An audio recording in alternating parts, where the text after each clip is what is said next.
Esse texto fala do rei Ezequias. Rei Ezequias é tido como um dos reis mais piedosos que viveram em Israel, dos homens mais tementes a Deus, homens que andou com o Senhor. Homem foi aquele rei que pediu ao Senhor, quando o Senhor diz: prepara a tua casa, né, porque está o teu momento para te levar. Ele orou a Deus e o Senhor deu umas 15 anos de vida para ele. Esse rei, ele é ameaçado pelo rei da Síria, o rei Senaqueribe. Senaqueribe significa o pecado tem aumentado. E rei da Síria, a Síria fazia parte na época, hoje o que é, né, Síria e Iraque. A Síria, ela tomava conta de toda essa região. A capital do Iraque naquela época era Nínive, né? E hoje é a cidade de Mossul, no Iraque, onde domina, tem aquelas guerras com o Estado Islâmico e tudo. O que eu vejo ali até o espírito de violência, né? Nós estamos falando aqui de alguma coisa que ocorreram lá há 4 anos, 5 mil anos atrás. Esses povos já estavam brigando, já eram assassinos, já eram matadores, sanguinários, né? E passou 4, 5 mil anos, parece que isso continua presente no coração dessa gente, né? E esse povo, esse mesmo povo que está aqui, vamos dizer, hoje o Estado Islâmico, aquela turma toda lá que está provocando toda essa guerra, esse rebu, esse terrorismo no mundo, era a mesma que estava aterrorizando o rei Ezequias, dizendo: ó, nós vamos entrar na tua terra, nós vamos matar, nós vamos cortar a cabeça, se fosse hoje nós vamos filmar, pôr na internet para todo mundo ver, vamos estrupar as nossas mulheres, vamos matar as crianças, vamos saquear, vamos roubar. Meu irmão, assim como o mundo hoje se sente aterrorizado, né, pelo terror desse povo, que é o mesmo povo que viveu nos dias de Ezequias e outros reis e assim por diante, que sempre brigaram com o povo de Deus, sempre estiveram em guerra contra o povo de Deus. Então você pergunta, a maior guerra deles é contra os Estados Unidos. Por quê? Porque hoje os judeus base dos Estados Unidos são judeus. Inglaterra, da mesma forma. Então são os maiores inimigos deles. Para eles estenderem as mãos e atacarem Israel, eles precisam destruir os Estados Unidos, precisam destruir Inglaterra. Sem isso eles não conseguem ir no povo judeu. O objetivo deles final não é Estados Unidos, como eles dizem, o grande Satã, ou Inglaterra. O objetivo deles final é Israel. É Israel. Porque eles sabem que se aniquilarem a América, se aniquilarem a Inglaterra, aí eles vão tranquilamente, dominam, né, Israel, como é o sonho, quando é o pensamento deles. Isso já desde que o Senhor formou aquele povo, há 4, 5 mil anos, né? E aqui eles estão sendo, nesse texto, a Senaqueribe está sendo usado para ameaçar, para dizer que vai entrar, que vai destruir, que vai matar, né? E são ameaças constantes que estão presentes na vida daquele rei, né?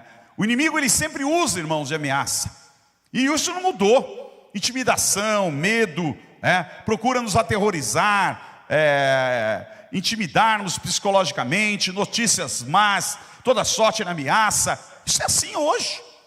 Você começa a assistir jornal na televisão, telejornal, se sente ameaçado, se sente alvitado.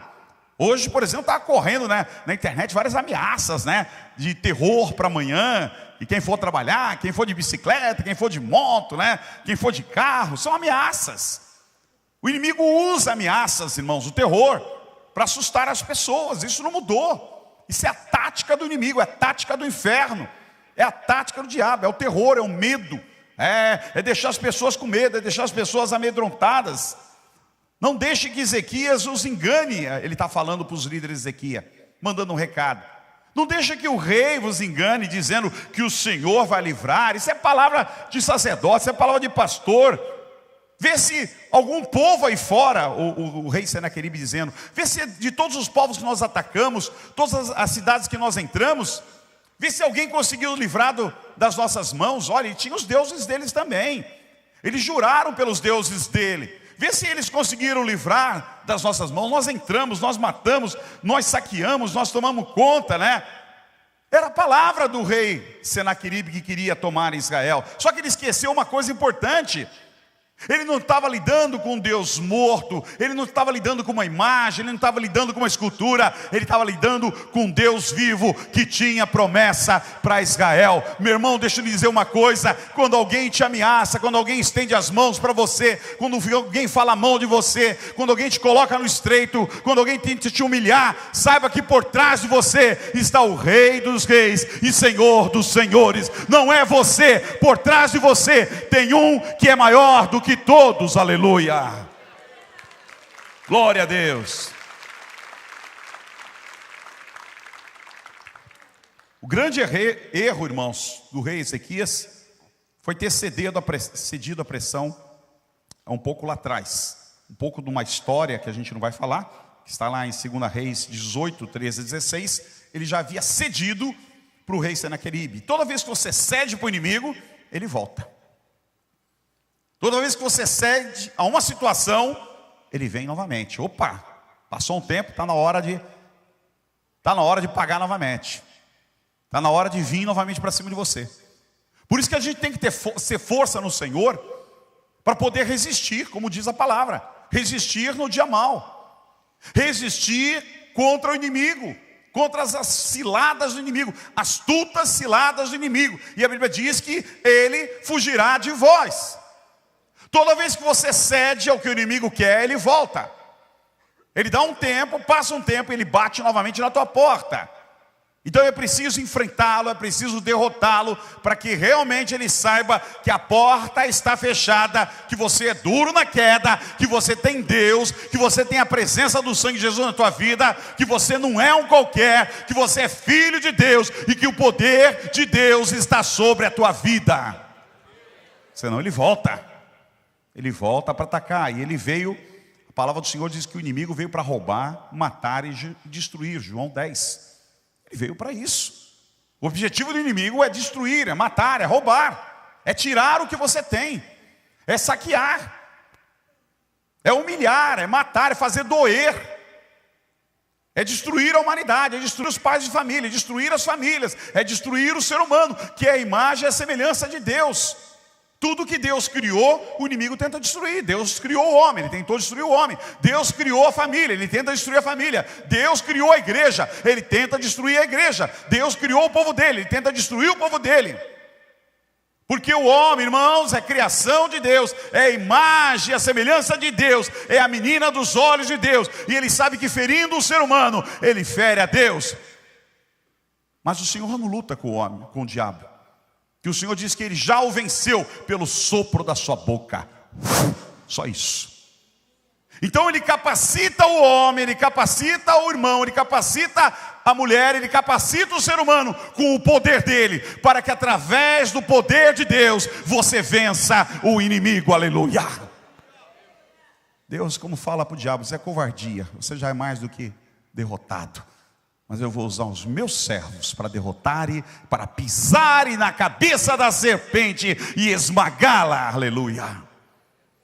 Ezequias já tinha cedido uma vez, então o inimigo voltou para cobrar mais, queria mais. E a palavra do Senhor nos diz: resista e ele fugirá. As nossas armas de combate, Isaías 37, 14, 16. A continuação do texto, se você pula agora para o capítulo 37.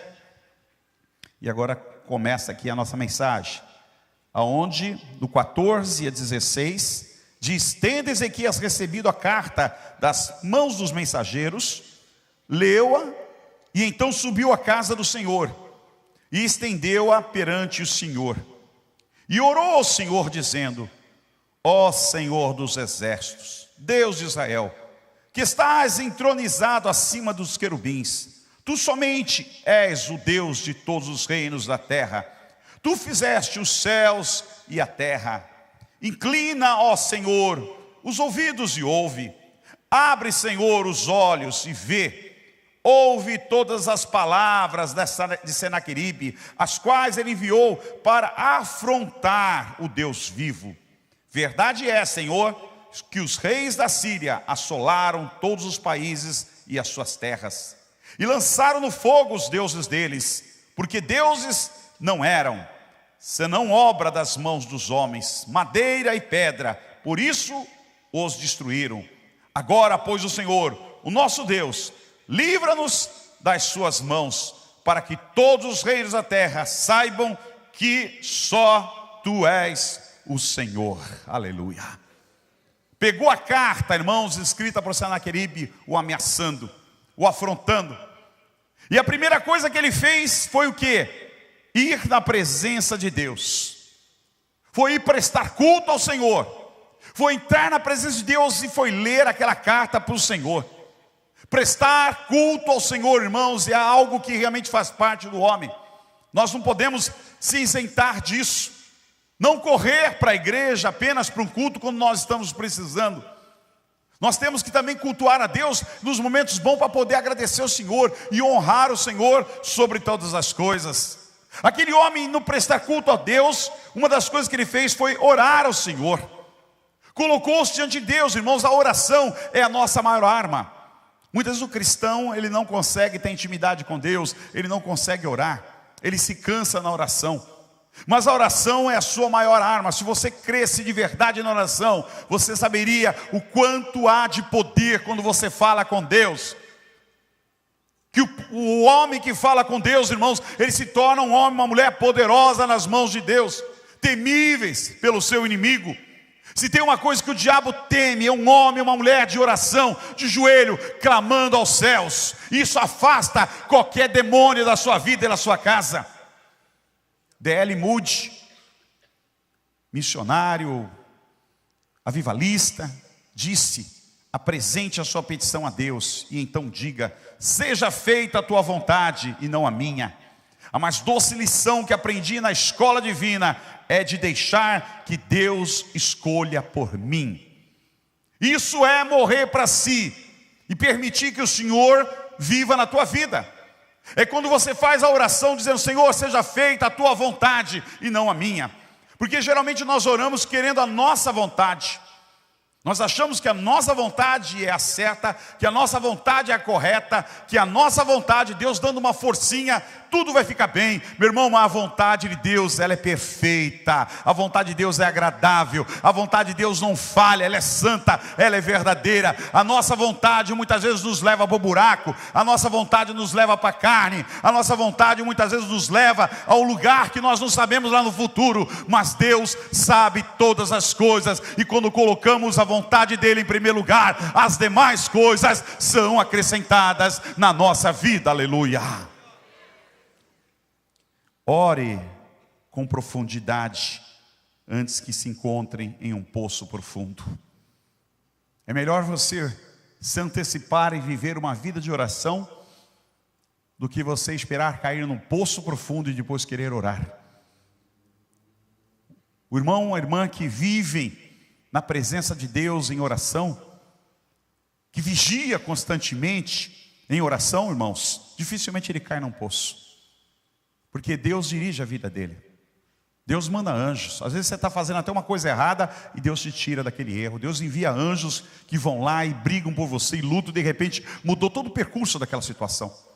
Mas quando você se acomoda e deixa a coisa fluir, às vezes você cai numa armadilha. Porque nós somos como ovelha indo por matadouros. É isso que a palavra de Deus diz. A ovelha, ela não tem uma direção certa. A ovelha sem pastor, ela vai para qualquer lugar. Ela se desgarra com facilidade. Ou ela vai para um abismo, ou ela vai para uma toceira e fica presa, ou ela quebra a perna, ou ela come um veneno, ou ela vai para o lado do lobo. A ovelha sem pastor, ela é totalmente perdida. E nós somos como ovelha. Nós não temos muito senso, muita direção não. Nós achamos que temos, mas constantemente erramos. Nós precisamos de um pastor e de um supremo pastor que cuide da nossa vida. Mas quem vive uma vida de oração, vigiando na presença do Senhor, Deus prepara um pastor, Deus prepara uma direção. Deus prepara um anjo que está ali cuidando da vida dele. Orar não é só pedir, mas é também respirar, o respirar da alma. Quando você passa a ter um relacionamento com Deus, quando você passa a ter uma intimidade com Deus, meu irmão, sua alma passa a ter vontade de estar na presença de Deus, ter fome de Deus, desejo de Deus. Nossa carne, irmãos, ela tem vontade de comer, não é verdade? Fica sem comer. para você ver. Tem hora que dá um desespero. Dá um desespero. Tem gente que é carnívora. Eu sou um pouco. E aí, tem dia assim, se eu ficar uns 10 dias sem carne, eu sinto o gosto de carne na boca. Está faltando aquela gordurinha, né? Sente o cheiro longe. Sabe, tem gente que gosta de comer pão. Você fica uma semana sem comer pão, você sai, que vontade de comer aquele pãozinho quentinho com manteiga. Não é verdade? Tem gente que não vive sem café. Passou o dia, deu 10 horas da manhã, não tomou café. Estou com dor de cabeça, eu estou passando mal, eu vou desmaiar. Mas o que foi? Eu preciso de um cafezinho. Nosso espírito, ele também é vivo. Ele também tem vida. O Espírito Santo que está em nós tem vida. E o nosso espírito que se comunica com o Espírito de Deus, ele tem vida também. E ele se alimenta da presença de Deus. Quando você tem intimidade com Deus, quando você tem relacionamento com Deus, você aspira por aquilo, você anseia aquilo, você sente mal se você não tem um tempo de falar, de orar, de chorar, de se apresentar na presença de Deus.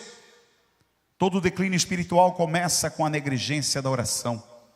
Nenhum coração pode desenvolver-se bem sem muita comunhão íntima com Deus. Não existe nada que possa compensar a falta dela. John Barrett. Meu irmão, oração. Se a igreja, muitas vezes do Brasil, se a igreja do mundo, tem caído, tem falhado, tem fechado as portas, tem parado de crescer, não tem eficácia, não tem poder, é porque a igreja não ora, porque a igreja não busca a Deus. A partir do momento que nós tivermos desejo, paixão pelo Senhor, nós vamos permanecer horas e mais horas, orando, falando com Deus. Isto provocará um mover, um deslocamento, ondas de poder sobre a igreja do Senhor, sobre o povo de Deus. E junto com essas ondas de poder, com esse deslocamento de poder, virá os milagres e os sinais para a glória do Senhor. Vidas serão salvas, aleluia. Pessoas são libertas. As pessoas se entregarão a Deus sem apelo, como já aconteceu tantas vezes. De as pessoas chegarem na igreja, entrarem e dizer: eu quero isso, eu quero me entregar para esse Deus, eu quero esse Deus na minha vida, eu quero isso que vocês têm. O que é isso? É um avivamento, é um deslocamento de poder, irmãos, na nossa vida. Mas se a igreja não tiver fome de Deus, se a igreja não tiver sede de Deus, ela vai então caindo num profundo abismo. E os inimigos, os senaqueribes, começam a se levantar. Começam a se levantar na sua vida, começam a se levantar nas suas finanças, começam a se levantar na sua casa. O senaqueribe começa a entrar no seu sofá, começa a se assenhorar da sua cama, começa a se assenhorar da tua conta bancária. E quando você vê, você está sendo escravo e tomado pelos senaqueribes, porque você dormiu, você não vigiou, você não buscou, você não se entregou, você não esteve na presença de Deus, irmãos. Não se iluda. Enquanto estivermos nessa terra, nós vivemos numa guerra constante. Não tenha ilusão. Nós somos um ser espirituais, filho de Deus. O diabo não dorme, ele luta constantemente contra o povo de Deus. Você acha que ele vai lutar contra o viciado e o drogado? Você acha que ele vai lutar contra aquele homem que está vivendo uma vida de adultério, de prostituição? Você acha que ele vai lutar contra aquela mulher que está totalmente largada, que não tem nada de Deus, que vive bebendo, tomando droga, fumando, na bagunça aí? Meu irmão, Satanás vai se levantar contra você que quer buscar a Deus. Satanás vai se levantar contra você que está na presença do Senhor, lendo a palavra, buscando mais o conhecimento de Deus. É contra você que ele vai lutar, é contra você que ele vai se levantar, porque ele sabe que o perigo para ele é você, que o perigo contra o inferno e o que ele está fazendo é você, que você pode se levantar como um homem ou uma mulher cheia do Espírito Santo e fazer a diferença nessa terra. É contra você que ele vai lutar. E saber que Deus ouve, irmãos, que Deus é um Deus de milagre, que Deus é um Deus de graça. Me lembro que muitos anos atrás eu passei uma situação, entre muitas, né, a gente passa, mas uma especificamente aqui dentro da igreja, uma situação em que um dos tesoureiros, ele não quis assinar um cheque, né, para pagar as contas. Ele tinha até uma certa razão, que ele tinha pedido para tirar o nome dele, e esqueceram, não tiraram, e tem uma burocracia muito grande, né, de cartório, de ata e tal. E aí ele disse, estou assinando aqui o último cheque aqui, e aí eu não vou assinar mais. E aí, meu irmão, de repente veio as contas para pagar, aluguel, aquela monte de conta que se tem também na igreja, não sei se você sabe, uma igreja paga conta também, para a glória de Deus. E aí eu fiquei desesperado, Deus, o que eu vou fazer? Né? Os irmãos na época davam oferta, dízimo, cheque, tinha que depositar, o dinheiro estava no banco, e um cheque, e para tirar um outro nome aquilo levaria, irmãos, tanto tempo, você não tem ideia, 2, 3 meses para poder tirar uma outra assinatura e mudar no banco e assim por diante, uma burocracia só. E aí me deu um desespero, Senhor, me dá a direção, o que eu faço? E eu entrei no quarto. Na hora que eu entrei, eu digo para os irmãos, eu duvidei. E eu entrei no quarto e disse, Senhor, eu estou entrando aqui, eu não sei porquê, mas o Senhor precisa de um milagre, porque eu não sei o que fazer. Eu vou dar entrada na papelada, mas se eu levar 2 meses para poder, Senhor, ter uma outra assinatura, como é que eu vou conseguir movimentar, pagar as contas do teu ministério durante 2 meses, Senhor? Eu não sei como. Eu entrei no quarto, irmãos, e chorei diante de Deus, e pedi misericórdia, e fui para o banco, disse, bom, vou tirar tudo que eu tenho e vou aguentar até onde eu posso. E aí pedi o saldo, deu e fiz o cheque lá para tirar tudo. E aí, irmãos, naquele momento veio uma notícia que fez eu tremer ainda mais. O menino voltou do caixa e disse assim, essa assinatura não confere. Eu falei, meu Jesus amado, como não? É essa aí mesmo. Não confere. Eu falei, mas é a minha, é do tesoureiro. Eu falei, a sua confere, mas do tesoureiro não. Eu falei, não é possível. Eu pensei mal do irmão, será que ele pôs a assinatura falsa? Ele não. Quem está aqui, falou o nome, que hoje é o pastor Joel Barbosa.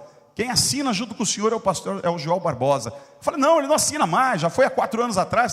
Não, aqui no banco é ele, só sai com a assinatura dele. Eu falei, você está falando sério comigo? Ele, tô. Eu falei, então tá bom, deixa só. Aí voltei para casa, peguei o pastor Joel, vamos lá. Tiramos um talão de cheque, assinou todinho, irmãos. Nunca mais eu tive problema, para a glória do Senhor. Que milagre. Até hoje eu não sei explicar o que aconteceu. No banco não acontece isso, mas aconteceu. O nome daquele irmão que não queria assinar, mas tiraram o nome dele dali e puseram o nome do outro, que já estava lá 4 anos atrás. E ficou até hoje, para a glória do Senhor. Não tira o nome dele, deixa lá, né? Que coisa, irmãos.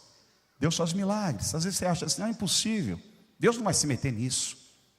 Deus não vai se meter nisso, meu irmão. Quando você entra no quarto e você fala com Deus, tudo é possível.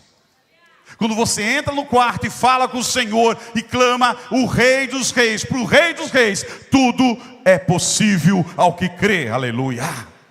Aquele rei entrou no quarto e leu a carta, colocou diante do Senhor a carta que estava ali, e ele louvou o Senhor e declarou a grandeza de Deus. No verso 16 diz, o Senhor dos exércitos, Deus de Israel, cujo trono está entre os querubins, só tu és Deus sobre todos os reinos da terra, tu fizestes os céus e a terra. Bom, está parecendo que ele está numa festa. Está parecendo que ele foi presenteado com um monte de bênção. O homem está sendo aterrorizado pelo maior inimigo do povo de Deus, está sendo ameaçado, e ele está lá no quarto louvando e adorando e bendizendo o nome do Senhor. A mesma coisa que Paulo e Silas, ao estarem num cárcere, depois de ter apanhado, feridos, talvez correndo gotas de sangue, inflamações, chicotadas, eles estão lá pela meia-noite num cárcere, honrando e engrandecendo e louvando o nome de Deus. E é nesses momentos que Deus visita o seu povo, no meio da luta, no meio da aflição, no meio da guerra, da humilhação e da dor. Quando nós louvamos, as cadeias caem no nome do Senhor, aleluia.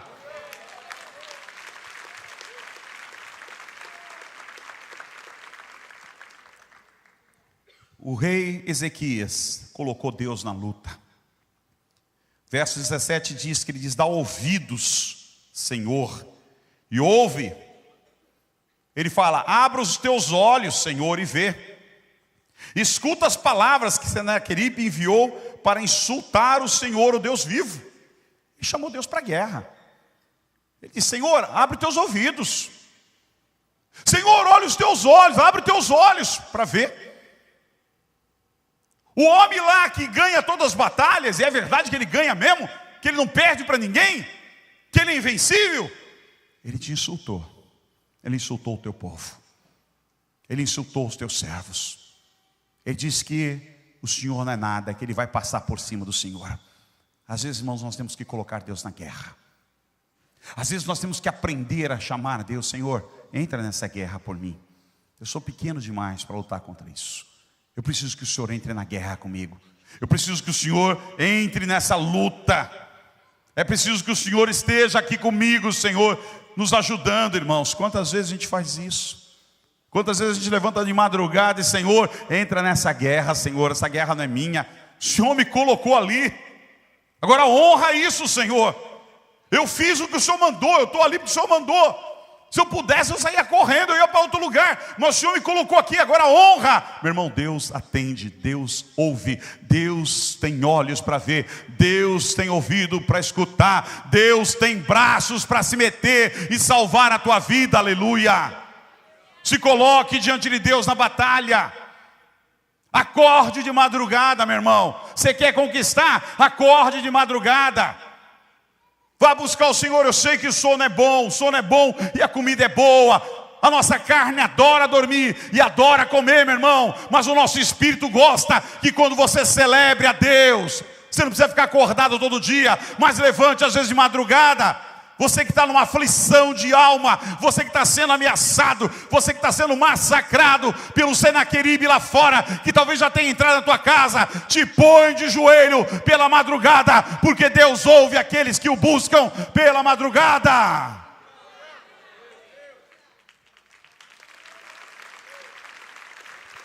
Eu já contei algumas vezes que quando nós construímos esse lugar, houve um momento que o dinheiro acabou. Houve um momento que eu não tinha mais dinheiro, irmãos. Não tinha mais onde tirar. Os pacotinhos que traziam para mim acabaram. As coisas que Deus tinha feito, são fases, passaram. E pela primeira vez eu me vi cercado de: Senhor, eu não sei o que fazer. 40 homens trabalhando aqui, irmãos. Fora as demais coisas que tinham, que já eram muitas. Eu não sabia o que fazer. E todo dia Deus me levantava pela madrugada para orar. Mas teve um dia, irmãos, que foi aquela semana que eu digo a semana D. Se hoje para tudo e eu vou ficar com um monte de conta nas costas. E aí, irmãos, eu comecei a orar, buscar Deus. E um dia Deus mostrou para mim as ondas do mar. Uma atrás da outra, uma atrás da outra. Ele disse assim: você está vendo essas ondas? Quanto tempo você acha que essas ondas estão aí? E eu tentei pensar assim, e logo imaginei o universo. Disse: meu Deus, desde que foi criado o mundo e a eternidade, desde que Deus criou o mar e a terra, essas ondas estão aí. Elas não são eternas, mas foram criadas, estão sempre. E Deus falou: nunca faltou ondas para essa praia. E eu te digo que se você andar na minha presença e confiar, nunca faltarão as minhas ondas de bênção sobre a tua vida. Sabe, irmãos, eu estava num estado terrível de choro, de angústia naquele dia, naquela noite de madrugada. E eu levantei as mãos e eu louvei ao Senhor e orei ao Senhor. Naquela mesma semana, uma pessoa que frequentava a igreja assinou um contrato milionário, irmãos. E naquela mesma semana, ele me enviou um cheque que eu paguei todas as contas aqui, fiz um monte de coisa aqui na igreja para a glória do Senhor Jesus. Muito além do que nós precisamos. Sabe o que eu digo?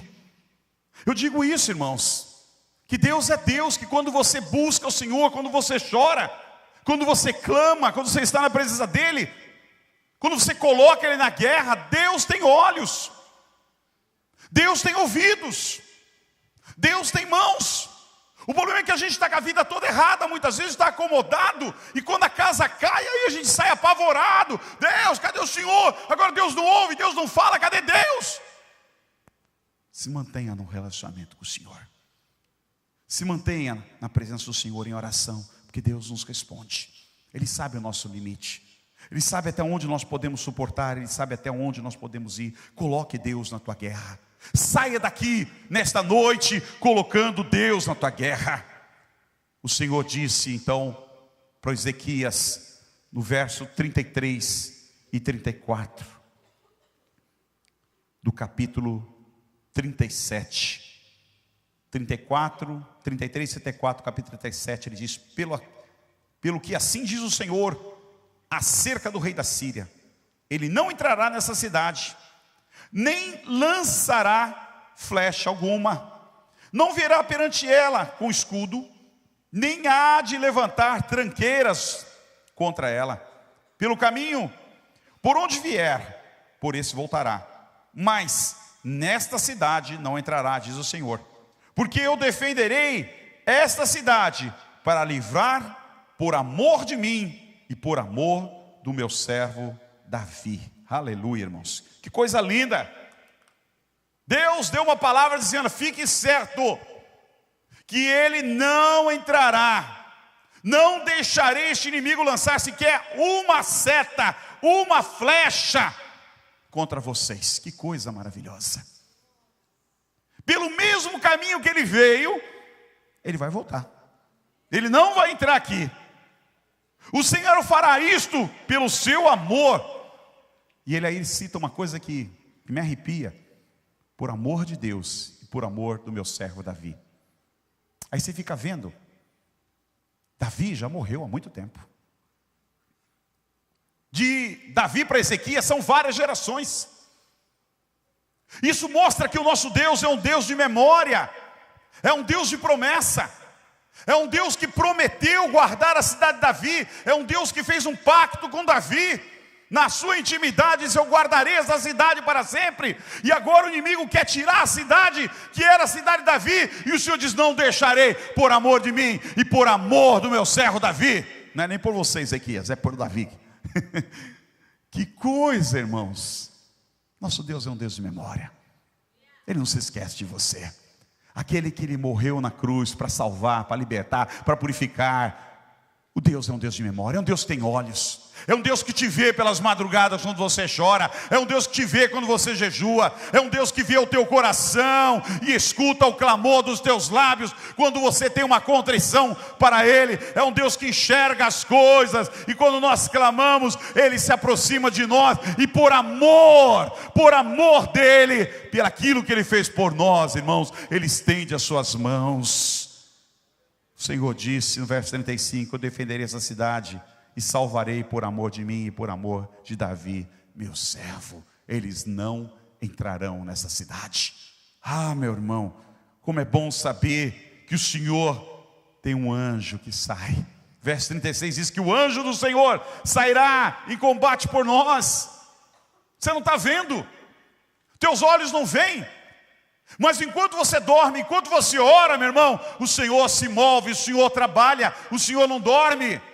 A Bíblia diz: não dormitará o guarda de Israel. Aquele que guarda a cidade, aquele que nos guarda, ele não está dormindo. Ele não dorme 24 horas. Ele tem seus olhos pregados, seus ouvidos atentos e suas mãos soltas sobre a tua vida. Por isso que às vezes eu digo: você se esquece de Deus, você se esquece do relacionamento de Deus, você deixa picuinhas entrar na sua vida, coisas que vão roubando o teu relacionamento com o Senhor, coisas que vão te afastando do teu tempo útil com Deus. E aí você começa a colocar coisas do mundo, irmãos. O mundo é nosso inimigo, a carne é nossa inimiga, o diabo é nosso inimigo. Você tem 3 inimigos. Não é a pessoa que está do teu lado que é teu inimigo, não é aquela que está lá onde tu mora que é teu inimigo, não é aquela que te traiu que é teu inimigo, não é aquela que te fez mal que é teu inimigo. Você tem 3 inimigos. É a tua carne. Tua carne é teu inimigo. Se ela puder te trair, ela vai trair, porque ela gosta das coisas da carne. É o mundo, meu irmão. O mundo te odeia. A partir do momento que você tem a marca de Cristo na tua vida, a partir do momento que você tem a marca de Jesus na tua vida, o mundo te odeia. Se você reparar o que está em volta do mundo, você vai sempre ver que é alguma coisa lutando contra o cristianismo. É alguma coisa sempre lutando contra Deus. É alguma coisa sempre lutando contra a presença de Deus. É alguma coisa sempre tentando desclassificar e anular o sacrifício de Jesus feito na cruz. É sempre alguma artimanha obscura e escondida lutando contra a igreja do Senhor. E o diabo, ele está por trás de tudo, traçando como inimigo todas as coisas. Mas o Senhor tem um anjo que sai a favor dos seus servos. O Senhor tem um anjo, irmãos, que é liberado no momento que vocês oram para sair em combate, em guerra. E aí você não está vendo nada não, mas lá no mundo espiritual, ele está agindo, trabalhando e lutando a favor dos servos de Deus. O Senhor disse, então o anjo do Senhor saiu e matou 185 mil homens no acampamento assírio. Deixa eu repetir. O anjo do Senhor saiu e matou 185 mil homens no acampamento assírio, meu irmão. Quando o povo se levantou de manhã, na manhã seguinte, só havia cadáveres. Só havia cadáveres. Deixa eu dizer uma coisa para você, meu irmão. Quando Deus entra na tua luta, aqueles que se levantam contra você, não fica um, só fica cadáver. Só fica cadáver. Cadáver não tem vida, cadáver não xinga, cadáver não ofende, cadáver não aponta o dedo, cadáver não mata, cadáver não ameaça, cadáver não humilha. Quando Deus age na vida do povo de Deus, o que é contra só fica cadáver. A Bíblia diz, agindo Deus, quem poderá impedir?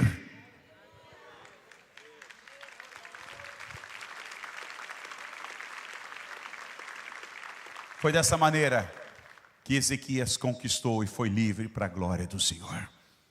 Que essa história, irmãos, te inspire. Que essa história te inspire a pegar uma carta também e entrar no teu quarto de oração e ler para Deus. E depender um pouco mais do Senhor. Não se ausentar tanto e não tornar-se apenas religioso, de apenas vir na igreja, mas não estar nem cultuando. Porque é uma diferença de você vir na igreja e cultuar, e uma diferença de você vir na igreja e sentar no banco. Quando você vem cultuar, você sabe que terá aqui 1h30, 2 horas, mas essas 2 horas, 1h30, elas serão bem aproveitadas para você buscar Deus. E é nessa hora eu vou dizer para você, não tem celular, não tem Facebook, não tem internet, não tem irmão do lado, não tem banheiro, não tem nada. É um tempo que você quer de chorar e estar na presença do teu Deus e adorar e deixar Deus trabalhar na tua alma. É um momento que nós precisamos converter o nosso coração totalmente ao Senhor e deixar as nossas mãos totalmente na mão de Deus. Feche seus olhos em nome de Jesus. Aleluia. Glória ao nome do Senhor. Eu quero orar aqui nessa noite em nome de Jesus. Quero clamar em nome de Jesus com aqueles que estão numa batalha muito grande, irmãos. Vamos todos ficar de pé na presença do Senhor. Aqueles que estão sendo atingidos por Senaqueribe. Aqueles que estão sendo humilhados por Senaqueribe.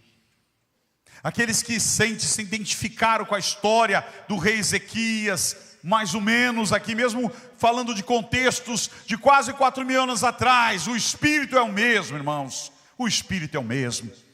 De destruição, de opressão, de terrorismo, de ameaças, de morte, de dor, de choro, de prejuízo, de angústia. Eu quero que você saia do teu lugar com muita fé e venha aqui na frente em nome de Jesus. Eu quero orar com você, se você está vivendo tempos como esse.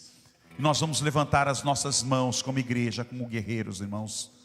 E vamos orar e clamar neste lugar, para que o Senhor, na sua bendita graça e na sua misericórdia, sabe, saia em combate enquanto nós estamos orando. Os anjos do Senhor saem em combate enquanto nós estamos orando. E você possa então ver, diz, puxa, Deus agiu de verdade. Gabriel vai cantar um louvor, fica na presença do Senhor. Coloca o teu coração na presença do Senhor. Começa a falar com Deus nesse momento, em nome de Jesus. Se apresentar diante dele em oração, aleluia. Chorar diante dele em oração. Pedir a misericórdia de Deus, é a igreja do Senhor, irmãos. Vamos estar juntos em oração também. No teu lugar esteja orando, clamando, aleluia. A ti eu vou clamar, pois tudo vem de ti e tudo está em ti.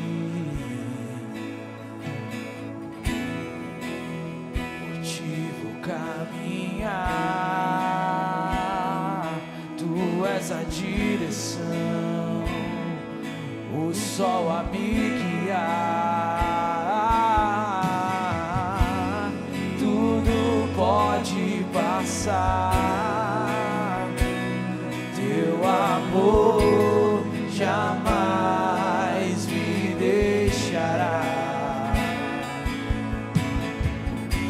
Sempre há de existir um novo amanhã preparado pra mim, preparado pra mim.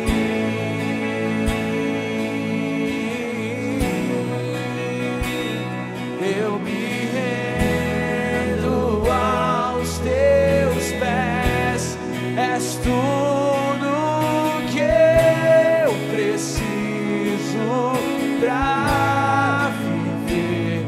Eu me lanço aos teus braços, onde encontro meu refúgio.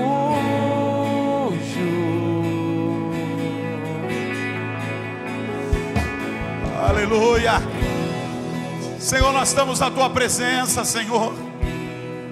O Senhor é um Deus de graça, o Senhor é um Deus de misericórdia, o Senhor é um Deus de bondade, meu Pai. Nós estamos na tua presença, Senhor.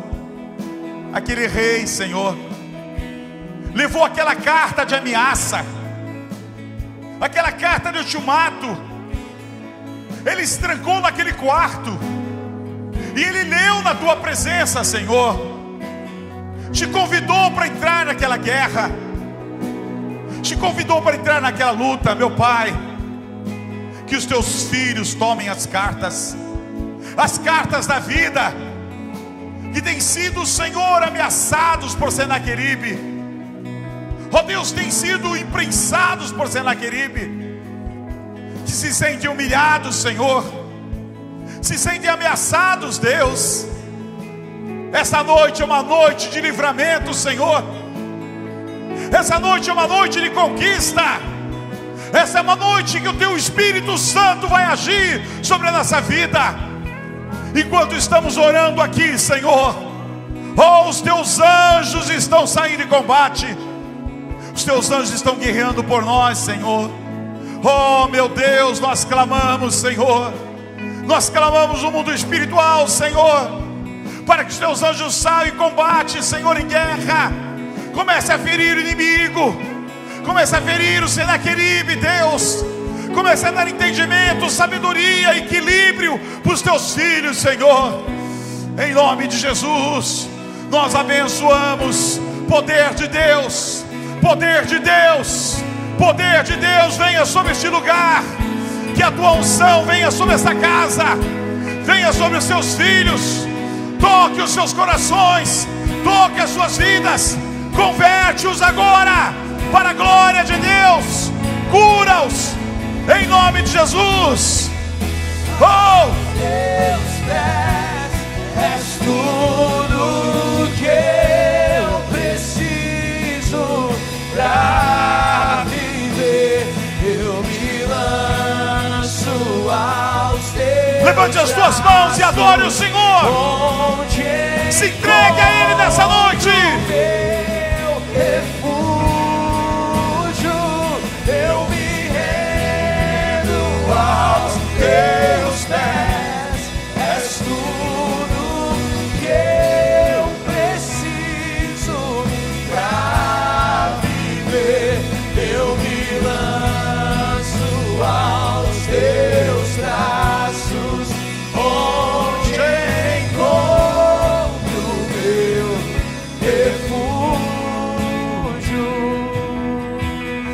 Aleluia, aleluia.